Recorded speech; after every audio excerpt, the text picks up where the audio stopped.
Eles nasceram do caos de uma noite sombria. Cresceram como uma nação poderosa que fazia reis tremerem. Seus exércitos ameaçavam fronteiras, seus deuses exigiam sacrifícios e seu nome era temido por gerações. Mas hoje, nem mesmo um vestígio deles permanece na face da terra. O que aconteceu com os moabitas? Qual foi o pecado tão grave que fez um Deus de amor declarar juízo sobre toda uma civilização? E mais importante, por que essa história de milênios atrás ainda ressoa como um alerta para a nossa geração? Prepare-se para conhecer o mistério por trás de uma das nações mais enigmáticas da Bíblia e descobrir o que seu destino revela sobre a justiça e a misericórdia divinas que continuam em ação até hoje. Seja bem-vindo ao Portal da Salvação, onde as Escrituras ganham vida e cada história revela segredos do reino eterno. Aqui, os relatos da Bíblia não são apenas registros antigos, mas espelhos da nossa própria jornada com Deus. Hoje, você vai conhecer a trágica história de um povo que nasceu da vergonha e caminhou rumo ao juízo. Os moabitas, filhos de uma origem controversa, se tornaram inimigos do povo de Deus e colheram o fruto da rebelião. Prepare-se para uma revelação que poucos conhecem, mas que carrega verdades profundas sobre orgulho, idolatria e a justiça do Senhor. A história dos moabitas começa com um dos episódios mais perturbadores de todo o Antigo Testamento. Não é uma narrativa de milagres ou livramentos, mas sim de vergonha, embriaguez e consequências espirituais que se estenderiam por séculos. Tudo teve início após a destruição de Sodoma e Gomorra. Ló, sobrinho de Abraão, fugiu com suas 2 filhas para uma caverna nas montanhas. Isolados e temendo que fossem os últimos sobreviventes na terra, as filhas de Ló tramaram um plano desesperado. Embebedaram o próprio pai para se deitarem com ele e preservarem a descendência. A Bíblia é clara e não suaviza o relato. Assim, as 2 filhas de Ló ficaram grávidas do próprio pai. A mais velha teve um filho e o chamou de Moabe, que é o pai dos moabitas de hoje. Gênesis 19, 36, 37. Este não é apenas um detalhe genealógico, é um marco espiritual. O nome Moabe, em hebraico, carrega o eco desse ato, significando literalmente do pai. A própria identidade dessa nação estava vinculada a um ato de transgressão, uma marca que seguiria os moabitas por toda a sua história. Nos séculos seguintes, vemos esse povo crescer e se estabelecer nas planícies férteis a leste do Mar Morto. Construíram cidades fortificadas, desenvolveram cultura própria e se tornaram uma potência regional. Mas espiritualmente, algo sombrio se arraigou em seu DNA nacional. Orgulho, rebeldia e um profundo antagonismo contra o Deus de Israel. Durante o Êxodo, quando o povo hebreu caminhava rumo à Terra Prometida, os moabitas não apenas se recusaram a oferecer auxílio, eles ativamente conspiraram contra Israel. O rei Balaque contratou o profeta Balaão para amaldiçoar o povo escolhido numa clara afronta aos planos divinos. Números 22, 24. Diante dessa hostilidade, o Senhor declarou por meio de Moisés: nenhum amonita ou moabita entrará na Assembleia do Senhor, nem mesmo na 10ª geração. Nenhum dos seus descendentes poderá entrar na Assembleia do Senhor. Deuteronômio 23, 3. Perceba o princípio espiritual revelado aqui. Quando a origem é corrompida e a rebelião persiste, o juízo se torna inevitável. Não basta ter um nome ou uma linhagem. O coração precisa estar alinhado aos propósitos de Deus. Mas o confronto mais devastador viria logo depois. Em Números 25, as mulheres moabitas seduziram os homens israelitas, levando-os à idolatria e ao culto de Baal-Peor. O resultado foi catastrófico. 24.000 israelitas perderam suas vidas numa praga enviada pelo Senhor. os moabitas, não se contentaram em recusar auxílio ao povo de Deus. Eles ativamente buscaram corrompê-lo. Estenderam uma armadilha espiritual que misturava sensualidade e idolatria, uma tática que tentou transformar o povo santo em mais uma nação pagã. Por isso, os confrontos com Moabe não eram apenas disputas territoriais, eram batalhas espirituais. O rei Davi os subjugou militarmente. Os profetas denunciaram seus pecados, e sobre eles uma nuvem de juízo divino começava a se formar, cada vez mais densa, cada vez mais inevitável. No entanto, mesmo quando tudo parecia perdido, um raio de esperança surgiu do lugar mais improvável. Uma mulher moabita que desafiaria o destino de sua própria nação e abriria uma porta inesperada na história da redenção. Se os moabitas eram inimigos declarados de Deus, como explicar que uma mulher moabita aparece na genealogia de Jesus Cristo? Como um povo amaldiçoado por 10 gerações conseguiu se conectar à maior bênção da humanidade? O nome dela era Ruth, uma estrangeira, viúva, sem herança, sem futuro, e ainda assim escolhida pelo Senhor para fazer parte da linhagem do Salvador. Sua história começa em tempos de fome e desespero. Elimeleque, um israelita da tribo de Judá, levou sua esposa Noemi e seus 2 filhos para os campos de Moabe, fugindo da escassez em Belém. Lá, seus filhos se casaram com mulheres moabitas, Orfa e Ruth. Mas a tragédia logo bateu à porta. Elimeleque morreu, seguido pelos 2 filhos. Noemi, agora viúva e sem filhos, decide retornar à sua terra natal e aconselha suas noras a voltarem para suas famílias moabitas. É neste momento que Ruth pronuncia um dos juramentos mais poderosos de toda a Escritura. Não insistas comigo, que te deixe e que não te acompanhe. Aonde fores, irei. Onde ficares, ficarei. O teu povo será o meu povo, e o teu Deus será o meu Deus. Ruth 1,16. Estas palavras vão muito além de um compromisso familiar. Ruth estava rompendo com toda a sua identidade anterior. Estava abandonando os deuses de Moabe. Estava se afastando das práticas idólatras de seu povo. Estava deixando para trás o orgulho nacional que marcava seus compatriotas. Esta declaração era nada menos que uma conversão completa, não apenas para agradar a sogra, mas por uma convicção profunda de que o Deus de Israel era o único Deus verdadeiro. A transformação espiritual de Ruth foi tão impressionante que, ao chegar em Belém, ela não apenas foi aceita, como também encontrou favor nos olhos de Boaz, um parente de Elimeleque.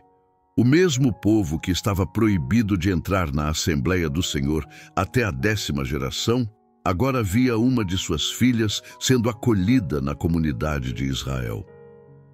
O casamento de Ruth com Boaz não foi apenas um final feliz para uma história de perda. Foi o início de algo muito maior.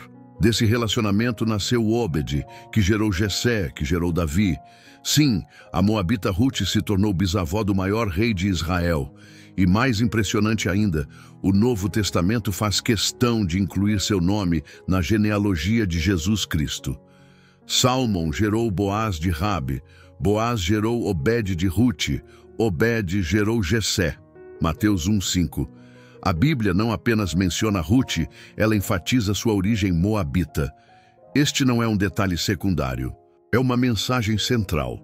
O passado não define o futuro daqueles que decidem seguir o Deus de Israel de todo o coração. O que começou em vergonha na caverna de Ló, agora encontrava redenção na fidelidade de uma mulher que escolheu abandonar os ídolos para servir ao Deus vivo. Ruth representa o poder do arrependimento verdadeiro, a prova de que a maldição pode ser quebrada quando há humildade e fé genuína. Esta é a mensagem revolucionária que emerge da história de Ruth. Deus não julga com base na origem étnica, mas na condição do coração. A mesma nação que estava sob condenação por suas ações coletivas viu uma de suas filhas sendo elevada a uma posição de honra eterna, justamente por ter rejeitado o caminho de seus antepassados. A vida de Ruth prova que a graça divina pode alcançar até aqueles que parecem estar condenados. O mesmo Deus que proibiu moabitas de entrarem na Assembleia, agora colocava uma moabita no coração do plano messiânico. Este é o mistério do reino. Deus usa o improvável, o marginalizado, o rejeitado para manifestar sua glória. O mesmo povo que era símbolo de juízo agora contribuía para o plano de salvação. Isso só é possível porque Deus não age com base em genealogia, mas com base no coração arrependido. Mas a história dos moabitas não termina com Ruth. Mesmo após esse vislumbre extraordinário da misericórdia divina, a nação de Moabe voltou às páginas da Bíblia, sob a sombra do juízo. O que aconteceu? Como um povo que testemunhou uma de suas filhas sendo acolhida por Deus poderia continuar rejeitando sua verdade? A resposta revela muito sobre a natureza humana e o perigo do orgulho persistente. A redenção de Ruth foi individual, não nacional. Sua conversão sincera não mudou o coração coletivo de Moabe. Enquanto ela abraçava o Deus de Israel, sua nação continuava adorando a Quemos, seu Deus nacional, e mantendo práticas abomináveis aos olhos do Senhor. No livro de Juízes, vemos os moabitas novamente como opressores declarados de Israel. Os israelitas fizeram o que o Senhor reprova, e por isso o Senhor os entregou nas mãos de Eglon, rei de Moabe, que os dominou durante 18 anos. Juízes 3, 12, 14. Este padrão de hostilidade continuou por gerações. Os moabitas não apenas permaneceram pagãos, tornaram-se inimigos constantes do povo da aliança, influenciando Israel à idolatria sempre que possível. É por isso que, séculos depois de Ruth, o profeta Isaías levanta uma das profecias mais severas contra Moabe. Em 2 capítulos inteiros, 15 e 16, ele descreve a destruição iminente dessa nação. Por isso, o coração de Moabe clama dentro de si. Os seus fugitivos fogem até Zoar, como uma novilha de 3 anos. Sobem a ladeira de Luite chorando. No caminho de Oronaim, levantam gritos de dor pela destruição. Isaías 15:5. Este não é apenas um aviso político ou militar. É uma sentença espiritual sobre um povo que conheceu a verdade, viu a graça em ação através de Ruth e, mesmo assim, escolheu continuar no caminho da rebeldia. A raiz do problema é claramente identificada em Isaías 16:6. Ouvimos da soberba de Moabe. É extremamente soberbo, de sua arrogância, seu orgulho e sua fúria. Suas vanglórias são vãs. O pecado fundamental que condenou Moabe foi a soberba. O mesmo orgulho que levou Lúcifer a cair dos céus. O mesmo orgulho que fez Faraó endurecer o coração. O mesmo orgulho que cegou Nabucodonosor antes de sua humilhação. Este orgulho se manifestava de múltiplas formas, na adoração obstinada a deuses falsos, na constante hostilidade contra Israel, na recusa em reconhecer a superioridade do Deus de Abraão, mesmo após testemunharem seu poder através das gerações. E o mais grave, os moabitas não apenas se contentaram em pecar por si mesmos, eles ativamente seduziram Israel ao pecado. As mulheres moabitas, que causaram a queda de 24 mil israelitas, não foram um incidente isolado, mas parte de um padrão de corrupção espiritual que continuou ao longo da história. A verdade é dolorosa, mas clara. Mesmo depois de Ruth, Moabe como nação escolheu permanecer no caminho do orgulho. A redenção estava disponível, o exemplo estava diante deles, mas preferiram a arrogância ao arrependimento. É por isso que nos dias de Jeremias, o juízo divino é novamente pronunciado, desta vez em termos ainda mais definitivos. Maldito aquele que fizer a obra do Senhor relaxadamente. E maldito aquele que retém a sua espada do sangue. Moabe tem estado descansado desde a sua mocidade, e não foi mudado de vasilha em vasilha, nem foi para o cativeiro.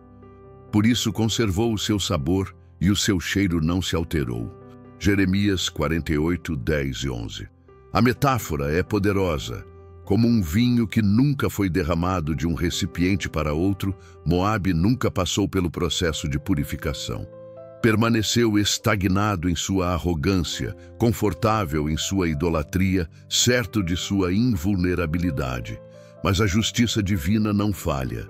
Por isso, eis que vem dias, diz o Senhor, em que lhe enviarei trasfegadores, que o trasfegarão, esvaziarão os seus vasos e despedaçarão as suas botijas. Jeremias 48, 12. Este juízo não era apenas punitivo, era purificador. Deus não destruía por prazer, mas para remover um cancro espiritual que se recusava a ser curado. A idolatria e a arrogância de Moabe haviam se tornado tão enraizadas que apenas uma intervenção radical poderia confrontá-las. Com o passar dos séculos, a profecia sobre Moabe se cumpriu com precisão assustadora. Os babilônios, os persas e finalmente os árabes varreram essa civilização da face da terra. Suas cidades foram destruídas, sua cultura desapareceu, e seu nome sobreviveu apenas nas páginas da Bíblia, não como uma realidade viva, mas como um aviso eterno. O profeta Sofonias foi direto ao declarar: Moabe se tornará como Sodoma, e os filhos de Amon como Gomorra, um lugar de urtigas e poços de sal, e assolação perpétua. Sofonias 2:9. Esta comparação com Sodoma e Gomorra não é acidental. Ambas as cidades foram destruídas por causa do pecado e da arrogância. Ambas ignoraram os avisos divinos. Ambas testemunharam sinais da presença de Deus e, ainda assim, escolheram o caminho da rebelião. E agora, Moabe seguiria o mesmo destino, não por capricho divino, mas como consequência natural de séculos de rejeição consciente à verdade. O mais tocante nessas profecias é o tom de lamento. Os profetas não celebram a destruição de Moabe, eles choram por ela. O meu coração geme por Moabe como flautas, lamenta Jeremias 48, 36. O juízo divino vem acompanhado de tristeza, pois Deus não deseja a morte do ímpio, mas que ele se converta e viva. Esta é a verdadeira tragédia dos moabitas. Não apenas sua destruição, mas a resistência obstinada que tornou essa destruição necessária.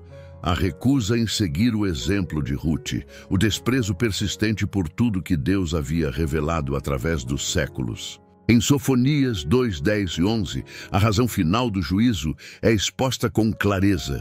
Isto lhes sobrevirá por causa do seu orgulho, porque afrontaram e se engrandeceram contra o povo do Senhor dos Exércitos.